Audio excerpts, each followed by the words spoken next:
Habari za wakati huu, nikukaribishe katika makala nyingine.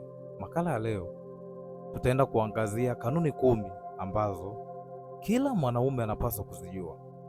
Kaa nami katika makala hii ili uweze kujua mwanaume anapaswa kufuata kanuni gani. Kanuni hizi zitakusaidia katika maisha yako.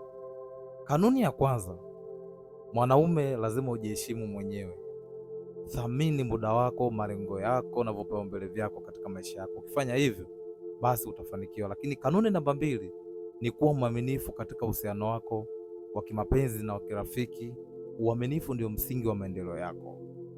Lakini jambo la 3, chukua majukumu, yaani kuwa tayari kuchukua majukumu ya matendo yako na maneno yako. Maneno unayosema basi yafanyie matendo. Kanuni ya 4, jifunze kila mara. Usiache kujifunza. Soma vitabu, sikiliza podcast, yani makala, na jifunze ujuzi mpya kila siku. Kanuni ya 5, fanya mazoezi. Weka mwili wako katika hali nzuri katika kufanya mazoezi mara kwa mara. Jambo la 6, kuwa na marafiki wazuri. Chagua marafiki ambao watakutia moyo na kukusaidia kukua. Kuwa na malengo. Weka malengo ya muda mfupi na malengo ya muda mrefu. Yatakusaidia kuongeza maisha yako kila siku. Jali afya yako.